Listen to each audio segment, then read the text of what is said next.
Hey folksies, so I just wanted to do a quick video on how you bring pictures into InDesign and then manipulate the picture and the frame that it goes into. There's two different things. So let me just share my screen. I'll show you what I'm talking about. I'm in InDesign. Here we are. Uh, this one. And I hope you're seeing that. I think you're seeing that. Um, I've got a blank page, Command N for a new document, file, new document, 8.511, blah, blah, blah. I can go to layout and say, I kind of want to create guides. I want to build a grid on this thing. I know I've got about 16 pieces that I want to put on this grid. So if I said I'm going to build a 4-row and 4-column, and I can choose the gutter. The gutter is the distance between the grid lines. So if I said, yes, I want to do that, you see what I get is right away, I get a really nice grid. By the way, if I chose to, I could make this a full bleed grid by choosing fit to page instead of fit to margins. So right now, my 16 squares are fitting within that ½ inch margin around the outside. But here's the trick I wanted to show you. You will go up here and in your toolbar, you'll find a couple of different rectangles. The one is really good for like a block of color or a square that you want to have in there for some purpose. This one over here with the X through it is great for pictures. So grab that one, give yourself a picture that you can just kind of draw it there. I'm using my grid and I've got under view, I've got snap to grid turned on, view, grid and guides, snap to guides.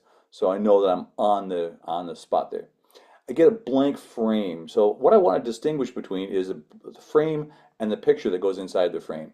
So if I go to File, Place, there it is, or Command D with a picture frame drawn, Control D, of course, on a PC, then what you'll get is here's your picture, here's your desktop and your file structure, and you can say I want to put that in there, or I want to put Andy Warhol in there, I want to put Beethoven, I want to put in a picture of Frank Gehry's Bilbao. How about a campfire picture? So it'll give you all kinds of stuff that you can use in here. I'm going to put, let's see, I'll put in the Mary Cassatt picture, mother and child. Comes in at 100% size. It just grabs it and says, whatever that photo is, I'm going to put it in here, actual size. Which is to say, of course, that it doesn't fit the frame that you've got in here. So let's talk about sizing and cropping. So if you come up now to Object and say Fitting, fill the frame proportionally, which is to say, how much of that image can I show given this size of the frame? That's as much as the picture will show. I could also, you noticed, you saw this when I did this, fit content proportionally. And what it does is then shrink it so that the entire image shows, no cropping involved in it at all. I'm going to undo that, and then what we'll do is come up here and see what that cropping looks like. So I'm going to just blow this up, whoop, blow this up. Hello, there we go. If I click on this picture with my selection tool, you'll notice you've got selection and direct selection, two different arrows, just like you have in Illustrator that will do two different things. So if you want to work with, if you want to manipulate something, move it around, something like that,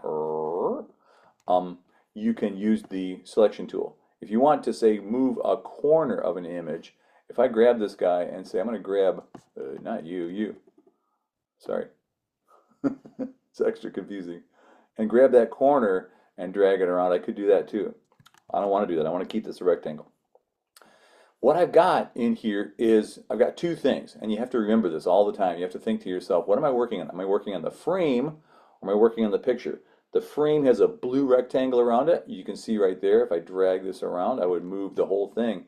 If I double click, the brown line shows up around the outside. Now what I've got is the picture. And so the picture itself is inside the frame. So when you go to work on something like this, just think about, am I working with a frame or am I working with a picture? They're two different things. And just think about it, if you had a picture frame on the wall in your house and there's a picture inside that, you can easily see that there's two things there that you're playing with. What we can do with this, once we know that, is if I double click and it shows me the frame, the picture itself, the brown rectangle, the picture. Look up here now. In my control window, if you don't see that, you want to pull down and say control. Where's my control window? I'm under control. Then it says that picture is coming in at 11.55%. These two numbers should match. If they don't, you squeezed or stretched or somehow skewed up your picture that you've put in there. So keep those two numbers the same. But then you can also come here and say, well, you know, it's kind of smashed at 11.55%. What would it look like at 25%? And then I can grab this image and drag it around inside that picture frame and say, okay, I want that. So what I'm effectively doing is cropping this image. I'm trying to zoom out here, and I got the wrong thing selected. I'm effectively zooming in or out on that image. Deselect that, and then come back out and zoom out so you can see what I'm doing here. So that now, if I double click, I get the brown rectangle. It's quite a bit larger than the frame. There's a lot of picture that's not showing. So that's how you can kind of manipulate. How big is that? Or you could just say, I'm going to draw my rectangles and then come up here to Object. And you can also, of course, use these shortcuts. Fill frame proportionally. Shift, that's Option. There's Shift, there's Command, there's C. Shift, Option, Command, C. Doink. And it fits it in there as best it can, given the size of the image, given the size of the frame.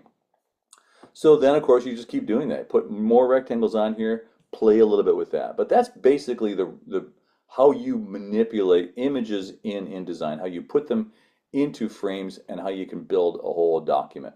I hope that's helpful. I look forward to seeing what awesome things you create with this. So long.